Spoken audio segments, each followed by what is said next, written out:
certeza que essa igreja aqui, ela tem um objetivo. Nós estamos começando uma base aqui, missionária. Terça-feira nós estaremos aqui ensinando a Missão Europa.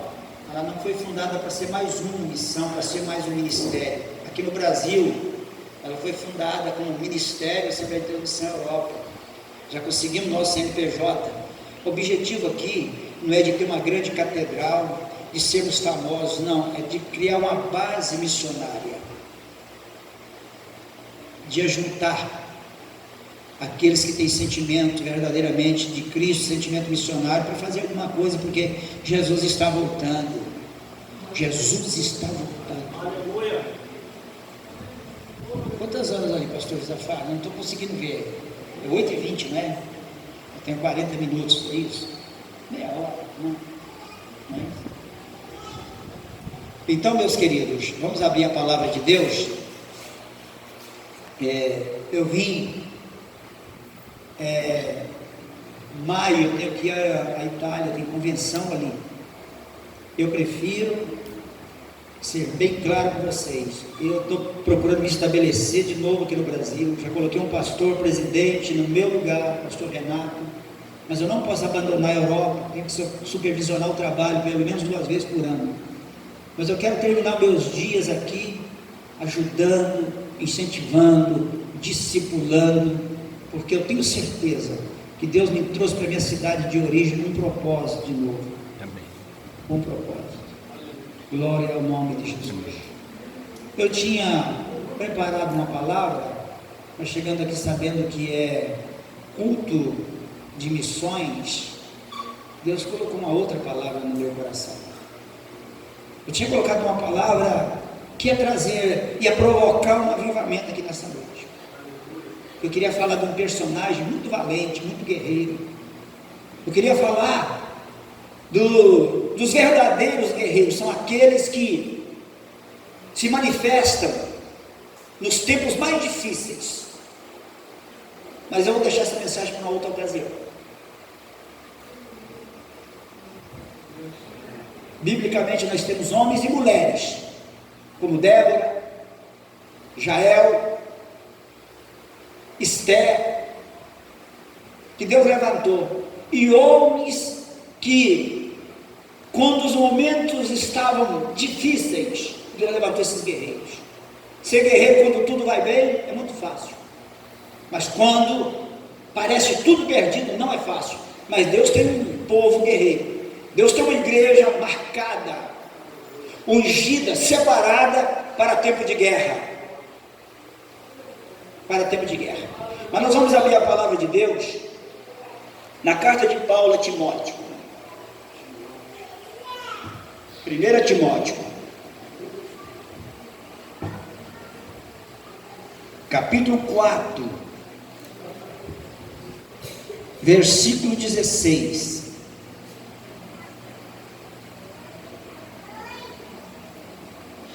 Tendo cuidado de ti mesmo e da doutrina, persevera nestas coisas, porque fazendo isto te salvarás.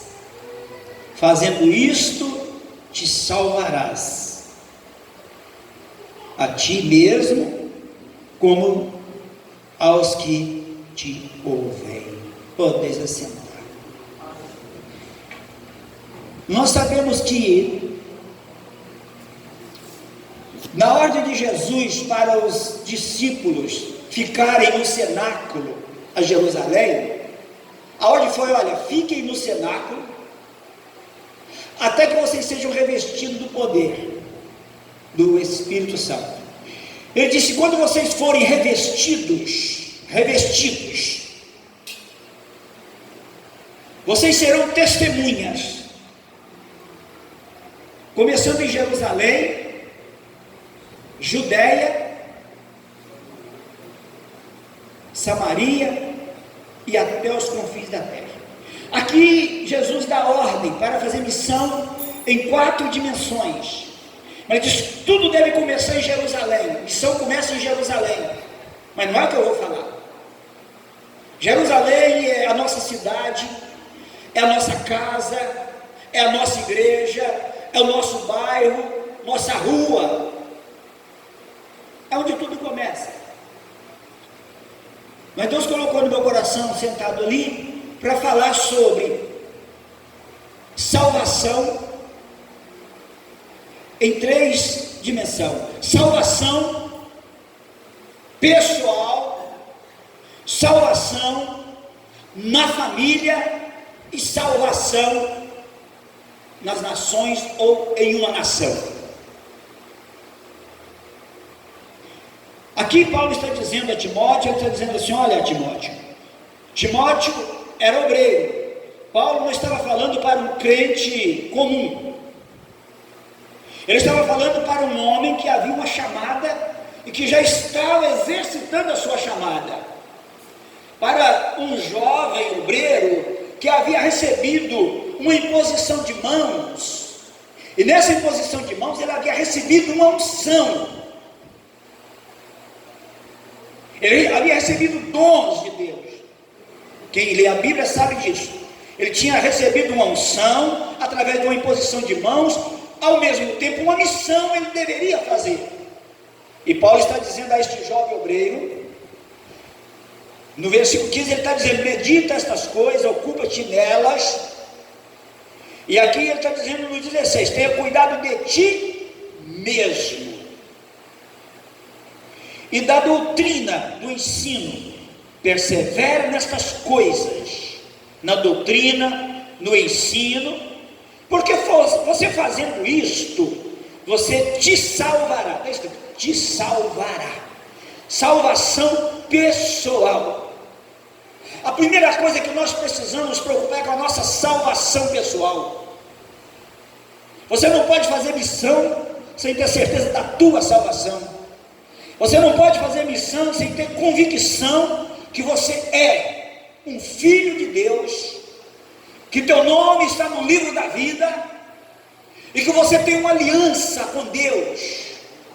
Você não pode haver dúvida que você foi comprado por um bom preço. Eu já, em mensagens na Itália e em outras partes, eu já coloquei os crentes contra o muro, dizendo: irmãos, Ananias e Safira mentiram a respeito de uma oferta de um imóvel que eles tinham vendido. Eles devolveram parte somente e morreram somente porque mentiram a Pedro. E aqui vocês estão dentro da casa de Deus, vocês não podem mentir aqui dentro. E eu vou fazer uma pergunta e eu quero resposta. Quem é salvo, que tem certeza da salvação, que se Jesus voltar agora vai deixar a cadeira vazia, levanta a mão. Não, isso foi lá. E metade da igreja não teve condição, porque falou: se você levantar a mão com dúvida, você vai morrer. E eles foram sinceros. E no final do culto veio a metade da igreja, veio obreiros também na frente, reconciliar com Deus. Porque é triste para um homem, para uma mulher que diz ser cristão, carregar uma Bíblia, testificar de um nome que é sobre todos os nomes, e que às vezes até recebeu a unção do Espírito, e diz que é cidadão do céu, ter dúvida da sua salvação. Então a primeira coisa, um missionário, uma igreja, ela precisa de ter convicção individual e coletivamente que ela é a igreja do arrebatamento.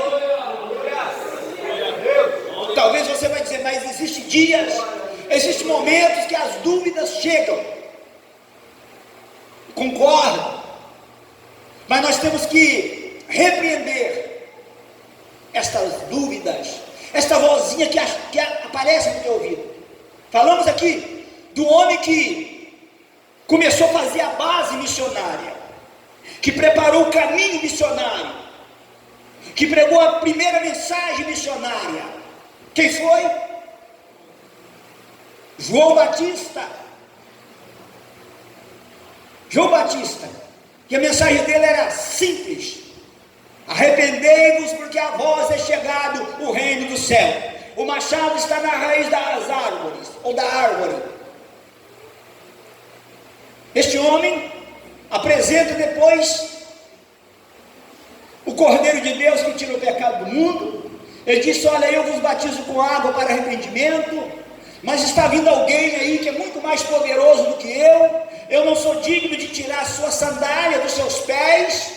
Ele vos batizará, não com água, mas com o Espírito Santo e com fogo. Ele se apresenta como uma voz que clama no deserto, mas apresenta Jesus como o Cordeiro de Deus.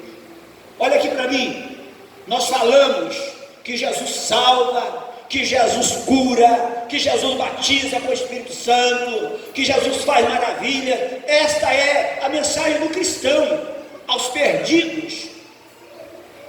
Mas existe momento, nós que falamos que Jesus cura, ficamos doentes e depositamos a nossa confiança 100% na medicina. Nós falamos que Jesus liberta as pessoas e nós somos opressos e vivemos em ânsia, porque falta dinheiro, porque perdeu o emprego, porque um problema daqui, um problema dali, e nós entramos em ânsia. Espera aí, nós que somos coluna e sustento da verdade, deixamos as dúvidas entrar, sendo que nós pregamos o que está escrito e na hora da prática nós duvidamos. Foi o caso de João. Quando João, por dizer a verdade, ele estava para perder a sua cabeça, ele estava no cárcere. Aí ele mandou discípulos seus a Jesus pergunta para ele se ele é mesmo Cristo que nós esperávamos, ou se nós devemos esperar um outro. Ora, tu apresenta o Cordeiro de Deus que tira o pecado do mundo, que é mais poderoso do que ele, agora manda perguntar se é ele mesmo? Porque os valentes, os guerreiros se manifestam exatamente nos momentos difíceis. E Jesus não teve outra resposta, ele disse: olha, vai lá, diga para João o que vocês estão vendo. Os cegos vêem, os surdos ouvem, os demônios saem, os mortos são ressuscitados. Essa é a resposta que eu tenho para João. Missão é convicção na nossa própria salvação. Então, salvar nós mesmos. Primeira coisa, nós temos que salvar a nossa vida. Nós temos que nos preocupar com a nossa própria salvação. Eu cheguei em momentos da minha vida, diante de tantas experiências, pegando prostitutas nas ruas, levando para minha casa, ficando endemoniado dentro da minha casa, levei drogado para dentro da minha casa, passando noites expulsando demônios, dezenas e centenas de experiências. Mas chegou um momento que eu me sentia vazio. Eu disse: Deus, espera aí, eu estou orando, mas eu não consigo chorar mais. Eu estou orando, eu sinto vazio. É verdade que quando eu ordeno aos demônios para saírem de uma pessoa, eles saem. Mas isso aí, naquele dia, muitos dirão: em teu nome expulsamos demônios. Então isso não me convence da minha intimidade. Eu preciso, antes de salvar alguém, ser salvo, sentir a salvação. Abre os teus ouvidos e ouve o que Deus está falando. E houve um momento que eu tive que parar, como Israel parava, a nuvem parava, eles tinham que parar para descansar. Existe um momento na nossa vida que nós podemos refletir. Já falamos de Jesus às pessoas, testificando do amor de Deus às pessoas, mas este amor reina, este amor transborda, este amor vive dentro de nós, ele é abundante dentro de nós, ou nós estamos vivendo gotas do amor de Deus? Então nessa noite, neste culto de missão, essa igreja que está nascendo, debaixo já de dificuldades, de lutas, é muito importante isso aí.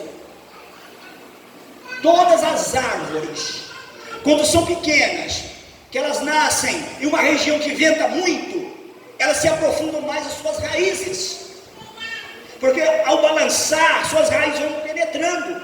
Toda igreja que nasce debaixo de luta é uma igreja que tem futuro. Que tem futuro. Voltando à palavra, da nossa própria salvação. Então nesta noite, se você se sente vazio, se nessa noite você tem algumas dúvidas, é uma noite de reta, ou aliança, ou intimidade, alguma coisa precisa ser feita nessa noite. Nós não podemos ouvir falar de missão sem sentir paz, paixão, amor no nosso coração. 30 anos, 40 anos atrás, quando se falava em missão, nos cultos de missões, os crentes choravam. Hoje, o culto de missão tem muitos crentes, só que não, mas na Europa tem, que quando fala hoje o culto de missão, não vou não, porque vai pedir dinheiro, vai falar de missão. O problema é que vai mexer na tua generosidade, no teu bolso, vai mexer na tua responsabilidade, porque você vai ser colocado contra o muro. Nós vamos ter que falar a verdade, dizer, se você se diz salvo e não se preocupa com a salvação de alguém, essa salvação não é verdadeira, ela é egoísta. Aleluia. E Paulo está dizendo ao Timóteo: você recebeu unção, você recebeu chamada, você é obreiro, mas salva a ti mesmo, para depois salvar os demais. Você que é pai de família, você que é jovem solteiro, nesta noite você tem uma responsabilidade com a tua alma. A coisa é séria. Satanás está cauterizando a mente de milhares de pessoas no mundo inteiro. Tem um cristianismo aí que os crentes estão com a mente cauterizada, porque pregam um evangelho que não é genuíno, que não é verdadeiro. É um evangelho sem responsabilidade, de prosperidade, de emocionalismo, de triunfalismo. O evangelho de Cristo é um evangelho de sofrimento, tem um pouquinho das aflições de Cristo nele. E alguns disseram: não temos que pagar nada, porque Jesus já pagou tudo. Quem te disse isso? Jesus foi bem claro: quem quiser me seguir tem que pegar uma cruz, tem que renunciar a si mesmo. E ainda diz: só tem que deixar pai, mãe, terra, tudo por amor de mim. O evangelho é muito cômodo.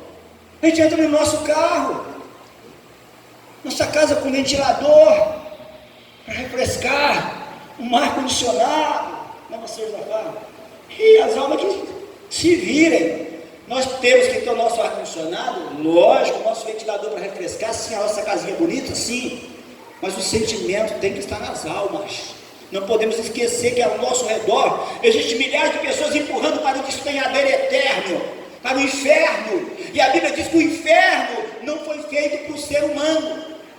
Eu disse ontem em uma reunião muito boa aqui, que todo ser humano nasce com uma chamada para a salvação. Ninguém é gerado para ir para o inferno. Imagine, que Deus é esse que gera o ser humano para mandar para o inferno, pastor? Deus gera o ser humano com um propósito: salvar ele, resgatar ele, resgatar. Agora nós, biblicamente, o apóstolo Pedro diz que nós somos eleitos. Nós não fomos só chamados, nós somos eleitos. Eleitos é escolhidos antes da fundação do mundo. Deus já nos via aqui. E a Bíblia diz que o inferno não é para nós. O nosso destino é o céu. Aleluia! O diabo com seus anjos será lançado no inferno, diz o Salmo. E toda gente que se esquece de Deus, Mas o profeta Joel profetizou, dizendo lá, disse que quando eu, o Senhor, derramar do meu espírito, profetizarão, sonharão, terão visões, e há de ser que aquele que invocar o meu nome, todo que invocar será salvo. Aleluia! Culto de missão e de Santa Ceia são os dois melhores cultos para mim. Aleluia! Aleluia! Porque no culto de ceia eu comemoro, eu dou glória a Deus. Satanás, meu Jesus venceu, o meu Jesus não ficou pregado, o meu Jesus não ficou no túmulo, o meu Jesus está aqui, anda no meio dos 7 castiçais, ele anda dentro da igreja, ele passa no meio das cadeiras, e quem percebe, quem tem sensibilidade, sente a presença dele. E todo dia, toda hora, o Espírito dele testifica com o meu espírito e diz assim: o céu te espera. Canaã está pronta, tem uma morada eterna, tem um gozo eterno. E onde nós lemos aqui em Daniel, dizendo que muito ensinam a justiça, resplandecerão como a estrela no firmamento. Ei, tem um privilégio para a igreja que ensina, que proclama a vida eterna em Cristo. Aleluia. Mas nós estamos agarrados ainda aqui só na salvação pessoal, mas tem a salvação também na família. Eu quero, antes de ler o texto, dizer que você, homem, eu não posso deixar de dizer a verdade. Você é responsável pela salvação da sua mulher e dos seus filhos. O que tem de pai, de marido que não está nem aí para a salvação da sua casa, porque isso é covardia. Isso é covardia. Abrimos em Gênesis, primeiro livro,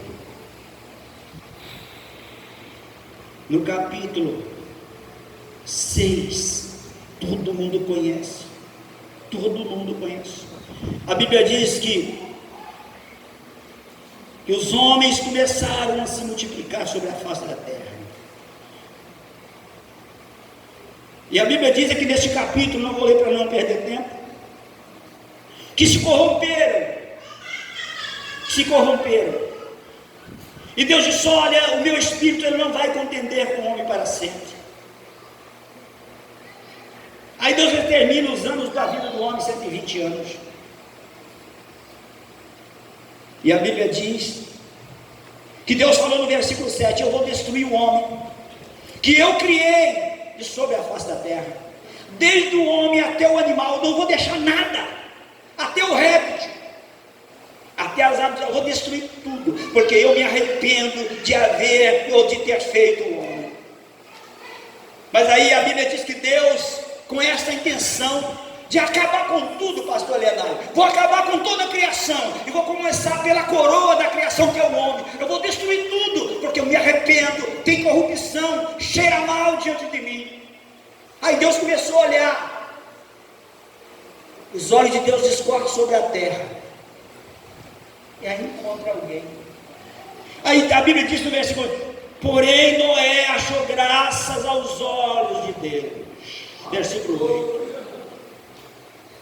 Noé achou graça, Noé encontrou graça, encontrou o favor de Deus. Deus olhou, falou: peraí, tem um justo na terra, e eu não vou destruir a terra por causa da corrupção, sendo que tem um justo. Tem ainda uma saída, tem um livramento. E a Bíblia diz que Deus chamou Noé, fez uma aliança com Noé. Aí a Bíblia diz que Deus falou com ele, mas no versículo 9 diz que Noé andava com Deus. Versículo 9 do capítulo 6, Noé andava. Quem anda com Deus é solução para quem está em torno, em volta dele. Se olharmos a vida de Abraão, Abraão abençoou, prosperou a vida do sobrinho Ló, um homem, Ló, que não tinha sensibilidade. Eu disse em uma outra mensagem, uma época aqui, que Ló era justo, mas nunca construiu um altar para Deus, ele nunca ofereceu um sacrifício para Deus. Era justo porque fazia aquilo que deveria ser feito. Mas Abraão era construtor de altar, era adorador. E aqui Noé andava com Deus. Quem anda com Deus tem crédito com Deus. Quem anda com Deus conhece Deus. Quem anda com Deus recebe o favor de Deus. Quem anda com Deus não fica sozinho nas horas difíceis. Quem anda com Deus não perde batalha. Quem anda com Deus não será decepcionado. E a Bíblia diz que Noé andava com Deus, porém a terra estava corrompida. Diz o versículo 11: e viu Deus que a terra estava corrompida. Aí Deus disse a Noé: o fim de toda a carne, Noé, é vindo perante a minha face, porque a terra está cheia de violência. Eu desfarei com a terra, Faz, Noé, versículo 14 do capítulo 6, faz para ti uma arca de madeira, de golfo, farás o comprimento. Aí Deus começa aqui determinar a medida e como seria todo o processo. Deus falou, faz para quem uma arca? Para ti. Deus não disse, faz para vocês uma arca, Noé. Faz para você e sua família uma arca. Deus se dirige ao homem que andava com ele. Deus fala com o homem que andava com ele. Deus poderia dizer, Noé, faz para você uma arca para a sua família. Mas Deus diz, faz para ti uma arca. E a Bíblia diz que Noé começa a construir essa arca. Nós não sabemos o tempo. Eu já vi tantas mensagens dizendo que Noé construiu a arca há 120 anos. Não existe isso aqui. Porque Noé havia 500 anos, quando teve filhos, gerou os primeiros filhos. Noé sai da arca no ano 601, então não tem lógica. Mas eu posso garantir que 70, 60, 80 anos ele construiu, trabalhou construindo essa arca. E ele pregava. Mas a Bíblia diz que chegou um momento que Deus falou, agora chegou o fim. Aí Deus falou para ele, entra tu e a tua família. É salvação da família. Primeiro eu falei de salvação individual, pessoal. E agora eu estou falando de salvação na segunda dimensão, salvação na família. Nós precisamos entender que a nossa família é um presente de Deus. E a salvação da família está no sacerdote ou na sacerdotesa da família. Se o marido não é crente, a mulher, ela é sacerdote da casa. Deus tem um homem e uma mulher dentro de casa para reger a situação. Salvação da família depende do sacerdote. O que é sacerdote? É aquele que ensina, que adora. Você é um homem que está aqui nessa noite, você é responsável. Esta palavra, ela está diante de Deus. A Bíblia diz que tem um memorial diante de Deus. As palavras que eu estou dizendo, ela vai ficar, ela te julgará um dia. Se você morrer sem salvação, ou se você morrer salvo e a tua família perdida, um dia você não terá como argumentar com Deus, porque o Senhor não salvou a minha família. Deus dirá para você, você tal dia, no tal ano, tal hora da semana, você ouviu uma mensagem dizendo que você era o responsável, o sacerdote da casa. Noé salvou a sua família. Noé tinha testemunho de vida. Noé era autoridade na sua casa. Noé era exemplo de adorador. Noé andava com Deus. Quando você anda com Deus, você consegue influenciar a sua família. Dentro de uma casa não vai habitar demônio e Espírito Santo. Se você é um homem de Deus, cheio de Deus, uma mulher de Deus, cheia de Deus, os demônios não vão se andar, jogar dentro da tua casa, porque eles não vão ter paz. Porque você é uma luz e tudo que eles querem é trevas. Deus está falando para a gente. É impossível a luz e as trevas conviverem. Nesta noite Deus está dizendo, a tua casa, alguém vendo um milagre, carcereiro de Filipe, Deus manda um terremoto, enquanto Paulo e Silas cantavam, abriu-se as portas, e o carcereiro pede luz, na mente dele os presos fugiram, eu vou ser morto. Paulo diz, calma, nenhum de nós fugimos. E ele vem compungido no coração dele. Ele disse, que farei eu para ser salvo? Aí Paulo diz, crê no Senhor Jesus, será salvo tu e a tua casa. Deus não vai entrar na tua casa e salvar pela metade. Aí nós usamos o seguinte termo, não, depois que crescerem, eles têm a vida deles, ok? Mas seja luz enquanto os teus filhos estiverem debaixo do teu teto. eles têm que aprender a adorar a Deus. A Bíblia diz: ensina a criança o caminho que ela deve andar, e quando ela crescer nunca se desviará. Isso não significa que eles não vão ficar longe da igreja, não, mas eles não se vai desviar de Deus. Eu não uso o termo, você que está desviado, vem para Deus. Não existe desviado, desviado é o diabo. Existem pessoas paradas, feridas, machucadas, mas elas são de Deus.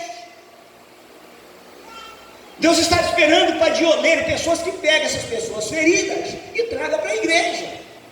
E não tem padioneiro melhor do que o papai e a mamãe para trazer os filhos para a cura, para o pronto-socorro de Deus, que é a igreja.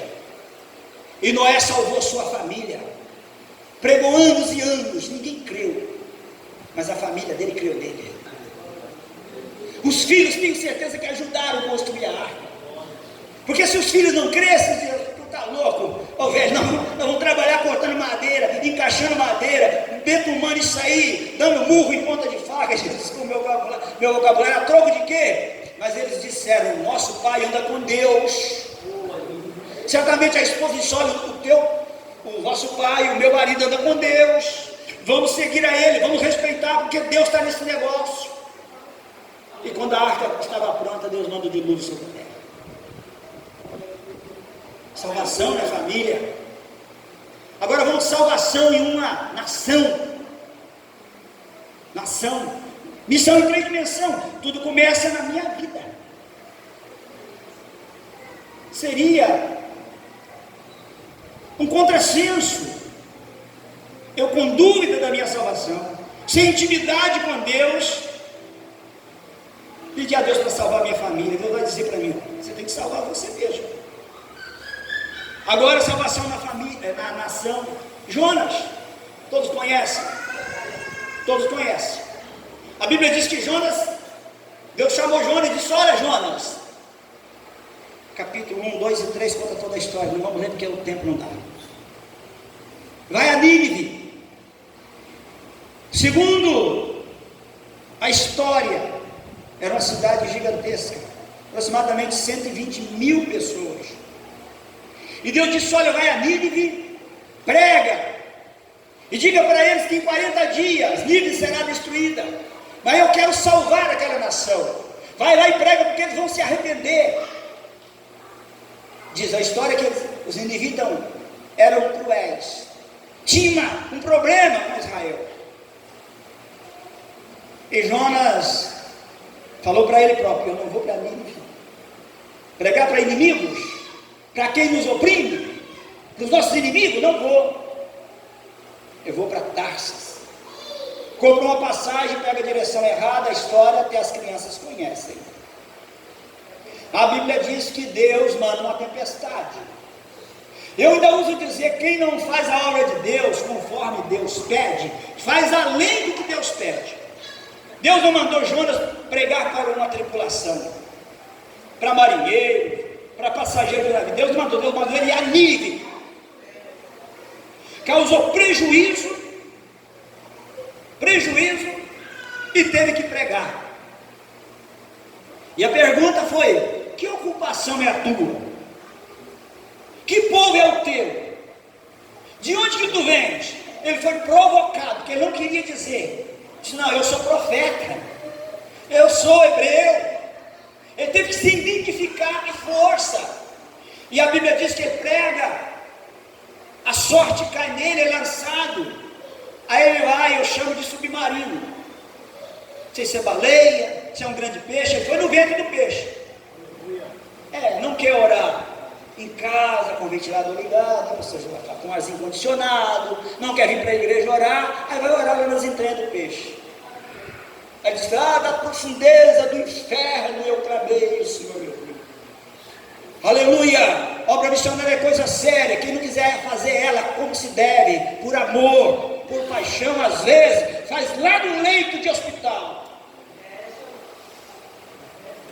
Tem gente fazendo missão no cárcere, preso, falando para os colegas lá: eu estou aqui, mas eu sou sem vergonha, eu já ouvi Deus, já conheci Deus, mas sou rebelde e vim parar aqui. Tem gente fazendo a cadeira de roda porque reclamava, é muito longe, eu não tenho carro, a gasolina está cara. Aí Deus fala, então vai de cadeira de roda, alguém vai te empurrar. Eu conheço alguém que apareceu lá na Europa, na cadeira de roda, fazendo missão. Mas você não tinha pernas, tinha as pernas boas, mas não queria. Aleluia! Deus está falando com a gente nessa noite, para a gente voltar para casa e dizer assim, eu quero o coração de Cristo, eu quero ter o sentimento. Quando Paulo diz, tens o sentimento que houve em Cristo Jesus, esse sentimento é a paixão, é compaixão. E essa compaixão só chega quando você é cheio de Deus. Os apóstolos andaram 3 anos e meio, mas várias vezes eles não demonstraram compaixão. A mulher cananeia, o que eles queriam é que ela fosse embora, manda ela embora, perturba, grita. Eles queriam ver a decepção dela, a derrota dela, mas no final das contas, Jesus a exaltou, porque ela foi insistindo, humilhada, desprezada, silêncio. Jesus não falava, depois Jesus despreza, Jesus humilha. Mas o Jesus que despreza, que humilha, ele te coloca na prova. Ele mesmo depois te exalta diante de todo mundo que queria ver a tua derrota. Vai, a tua fé te salvou. A multidão estava cansada, com fome, 3 dias andando com Jesus. E o lugar era deserto, e eles falaram, manda essa multidão embora, mestre, porque esse povo vai desfalecer. Jesus falou, mas vão desfalecer verdadeiramente, porque estão com fome, nesse deserto, até chegar em casa, vão desfalecer no caminho. Dá-lhe voz de comer. Mas que dá de comer? Onde a gente vai comprar pão para mais de 5.000 pessoas? A gente dificulta o milagre no campo, na obra missionária. Eu não posso porque sou velho, eu não posso porque não tenho saúde, eu não posso porque eu não sei falar. E a gente vai dificultando o operar de Deus na nossa vida, no campo, na chamada missionária. E Jesus falou, mas não tens nada, tem alguém aqui que tem 2 peixinhos. E 5 pães, é isso mesmo? 5 pães e 2 peixes. Então, na mão de Deus, quando você quer obedecer, quando você quer fazer a vontade de Deus, Deus multiplica, o impossível aparece. Aparece o impossível.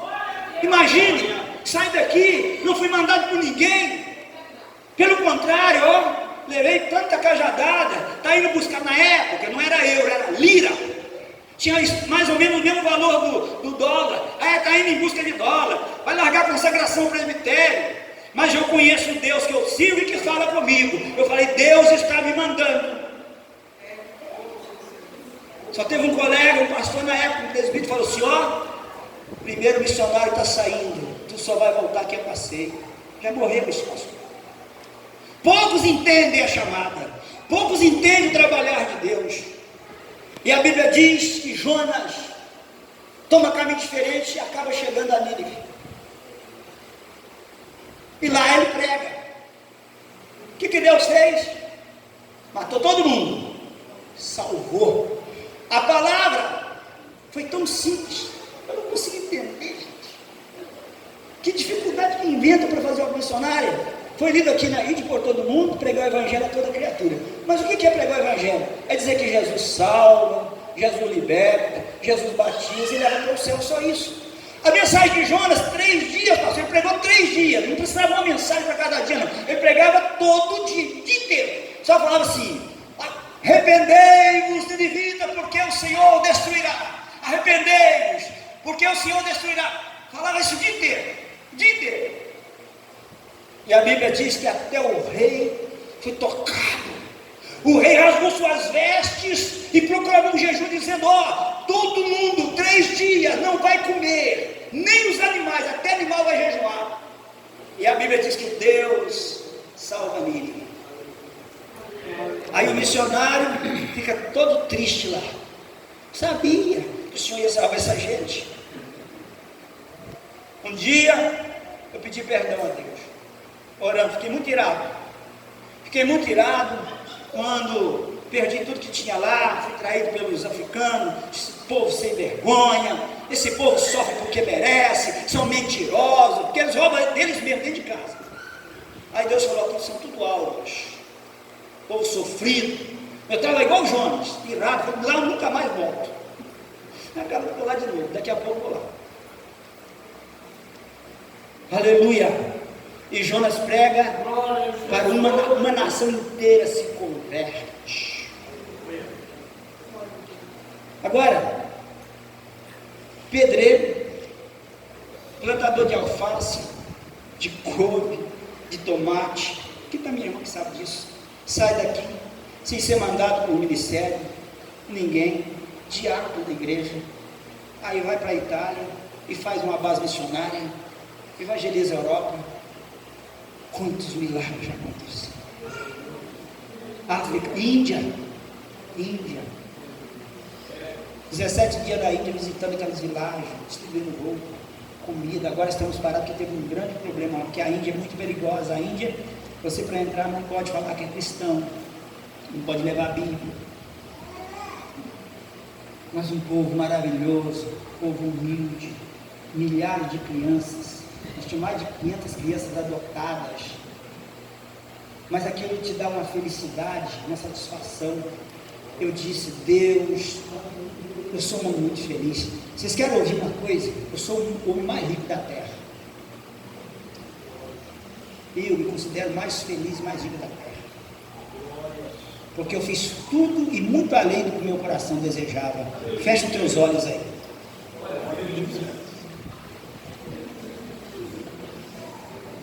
Fala para Deus o que você deseja. Mas não vai desejar carro novo não, hein? Que o carro vai, a ferrugem vai comer. Não deseja dinheiro não, porque o ladrão rouba. Deseja alguma coisa espiritual agora. Daqui a pouco uma voz vai bradar. Só quem tem ouvido espiritual vai ouvir. E um povo, milhões, vai sair da terra. O anticristo vai tomar o domínio. O Espírito Santo não estará na terra. O Espírito Santo não estará mais na terra daqui a pouco para convencer ninguém. O inferno vai subir. Os demônios tomarão possesso dessa humanidade. Os homens pedirão para a morte, mas a morte não virá. Pedirão os montes para caírem sobre eles, mas os montes não cairão. A morte será presa. A angústia. A terça parte das estrelas cairão do céu. Parte do sol escurecerá.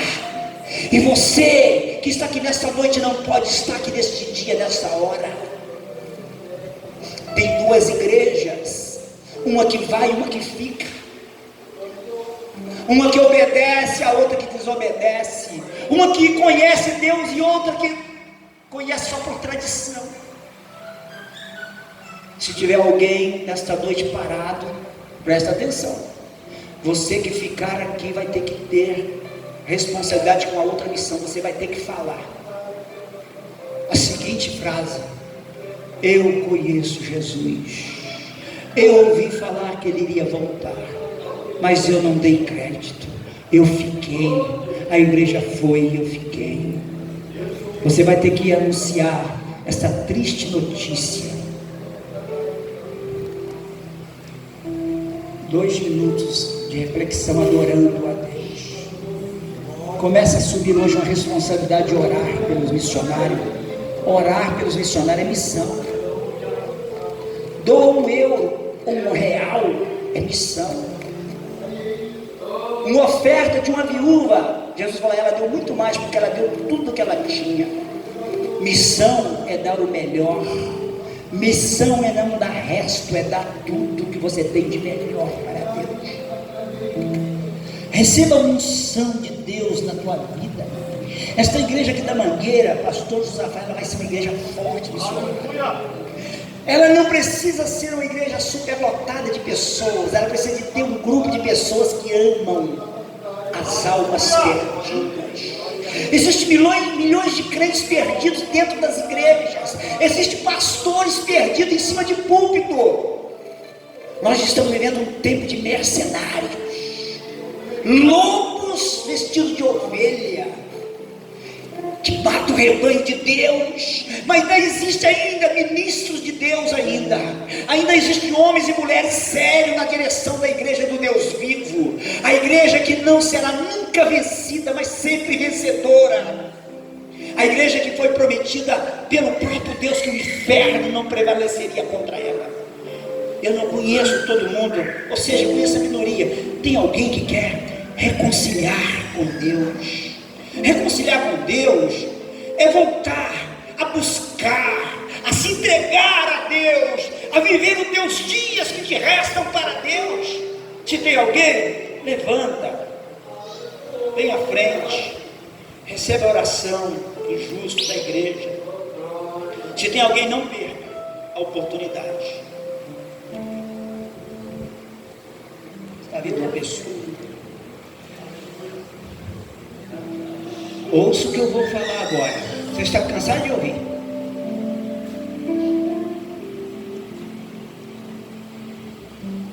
Você veio obrigado aqui à frente? Obrigado não. Livre, espontânea vontade. A Bíblia que diz, não sou eu. Quando a igreja pula, salta, profetiza, quando a igreja da glória chora, é manifestação de Deus. Lá no céu está tudo normal, porque essa manifestação é do Espírito Santo. Mas quando o pecador se arrepende, a Bíblia diz que lá no céu os anjos fazem festa. Tem um barulhão no céu nessa hora, meus amigos. Ou eu creio na Bíblia ou eu não creio. A minha Bíblia diz que lá no céu agora milhares de anjos estão festejando. Olha para mim, jovem. Olha para mim. Você agora é mais importante que todo mundo perdido, diz a Bíblia. Lá no céu tem uma festa, porque você veio aqui confessar que aceita o que entrega a tua vida, o que volta para Deus. Você vê isso? Tem mais alguém? Você não. Silencie agora, porque eu vou entregar uma mensagem profética aqui. Eu vou entregar uma mensagem profética. Aqui tem uma pessoa que vai voltar para casa, mas não vai dormir essa noite, porque você precisava de reconciliar com Deus. Aqui tem alguém que precisava de reconciliar hoje. Tu não terás paz no leito, porque você está rejeitando um convite divino. Nós qualificamos pecados: quem prostitui, quem rouba, quem mata, que pecado grave. Pecado maior é você dizer: não, amanhã eu reconcilio, amanhã eu entrego, amanhã eu... Esse é o pecado. É o pecado por omissão, saber o que se deve fazer e não faz. Vamos orar, vamos ficar de pé. Vou entregar o microfone, já passamos. Mas tem mais gente que deveria vir aqui à frente. Glória a Deus. Glória a Deus. A igreja estende as mãos para cá para frente. Concordância com o que está acontecendo aqui. Deus! O Espírito Santo de Deus. Tu que trabalha no meio da tua igreja. O lugar é teu, a primazia é tua. Tem liberdade, meu Senhor. Espírito Santo, Espírito Eterno. Oh, aleluia! Amém, Jesus.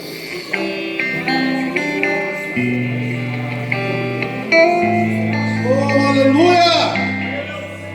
Oh, aleluia!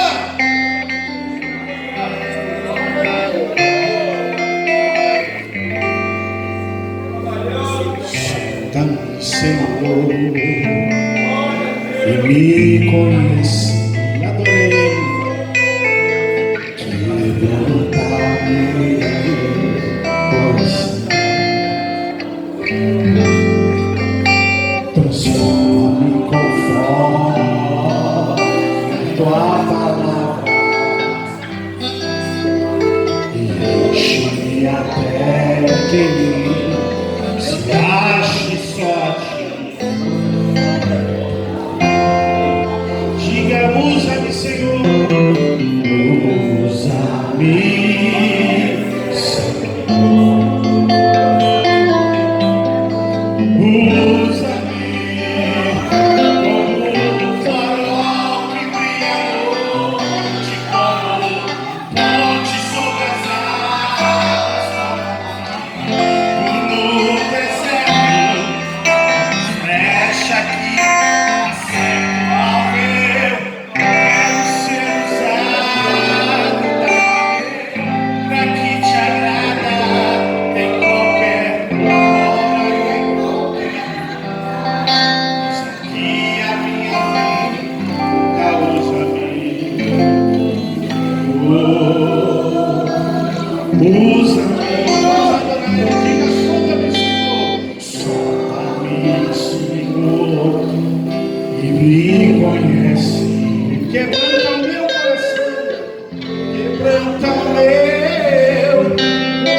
Abençoa cada família que representar.